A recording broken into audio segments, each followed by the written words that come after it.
Hi, this is Scott from NAMM 2015, and we're here to talk about the JDXi. This is our first introduction to this crossover concept, and the crossover concept is supernatural digital synthesis engine with an analog, pure analog voice as well. And in this particular case, we have two parts of digital sound engine parts and drums and an analog part. So if we take the digital part, you have your basic tweaking. You have two parts of that. You have drums. You can have individual instrument tweaks of the drums.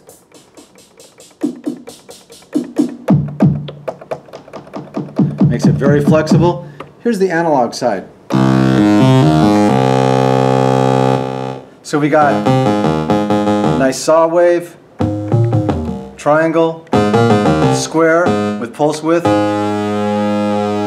and also the 1 octave sub, 2 octave sub. So either one. So it's really, and also the keyboard is very easy to play.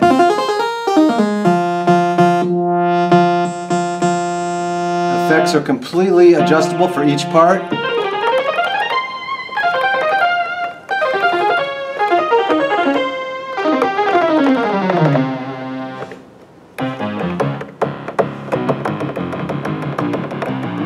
Very useful. But everything is encapsulated into a program. So I could just start cranking out the program, bring in another part,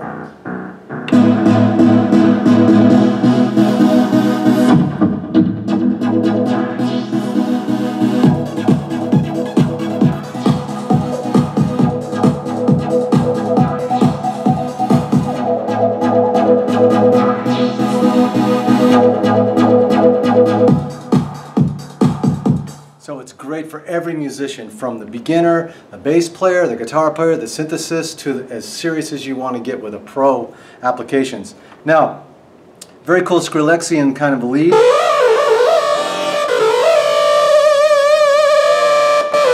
the pitch LFO. Now I can go in and get the pattern going, use the arpeggiator.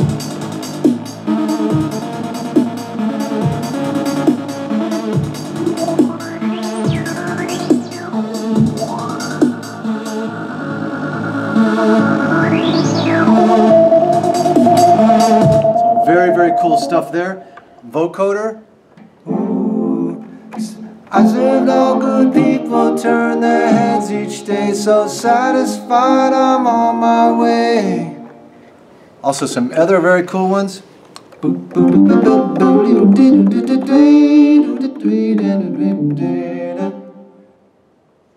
Robbie the robot voice. Of course. Gotta have that one. Yeah. Is there the four engines? Yes. The drums, two poly digital synths, and the analog mono. Is there a quick way to mix those, or is there like you'd have faders for multi-turnable parts on a workstation? Yeah. Well, how you would do it, you could just select them, and then whatever you select is now you can adjust the amp. Okay. Adjustment there. So so your amp envelope level is your mixer. Yeah. Yeah. So another thing I noticed about this the other night is you have this cool sort of continuous envelope control. Yeah, it kind of takes place of the ADSRs. All the four. Which in live performance makes a certain amount of sense, because it's really pretty cool. You might want to once you learn where the sweet spots are that you want. Yeah, they don't really move once you're there. Yeah, you have one knob to grab instead of four, which could make sense. It does make it easier. I mean, this is obviously for the person that's just going to grab this, the backpack musician, the YouTube guy, the gadget person that just wants it to be very simple and very easy to operate. Yeah, now, I played a bit last night. It was really fun. Yeah, and it also has your favorites, so you can chain all your favorite patterns. Now, within a program, as I was mentioning, the program has the 4 parts, the 2 digital, the drums, and the analog part, and it also has an arpeggiator setting. It has all of the filter settings and effect settings, and then you can save those as a program. Okay, right, and so a 4-part program really sequence. Is kind of a multi or performance. That's our name for it. And there's 256 preset programs with every kind of genre. There's 256 initialized ones, so you can create your own. You chain them together, and you're just partying and playing all night. You know. Another thing that I think is very cool is the LFO. Check this LFO out.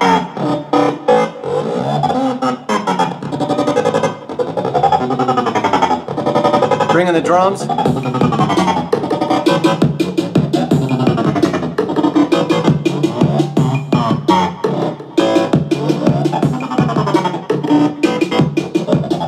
So you can really start getting into some very, very interesting tweaks there.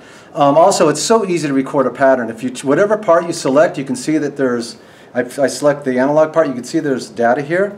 And if I select the drum part, you can see that there's nothing there at this moment. So you can bring everything in step time or in real time. So I select the drum that I want to play. I just put it in the grid.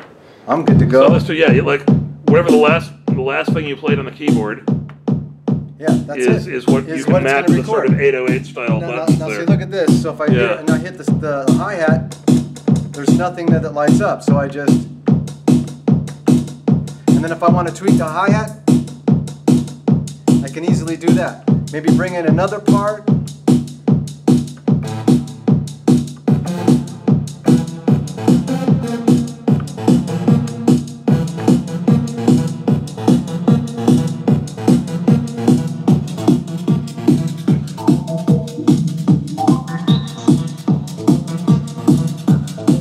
So immediately I'm just having fun. It's so simple and so easy. And it's like $500, $549? Yeah, $499. Oh wow. $499 and USB audio, USB MIDI.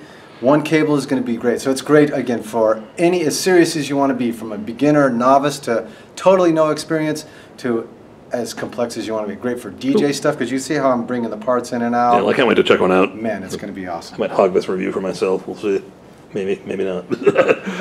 I have too much to do to write reviews, but when I see a synth and it's like, no, I'm getting that one. But you know what's awesome, Steve, is that you know, if I want to bypass the digital effects, I could just go analog out. I got a pure analog signal. I have, with the digital parts, I have the digital filter. Okay, the two digital parts go into the digital filter. It's variable.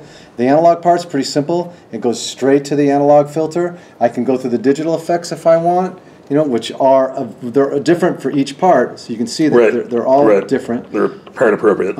Yeah. And or I can bypass those and then just go analog out, and I got a slamming, you know, just a slamming analog oscillator, cranking it. Well, that was the JDXi from Roland, and look for more on keyboard about this really soon. Thanks. Perfect. Thank you.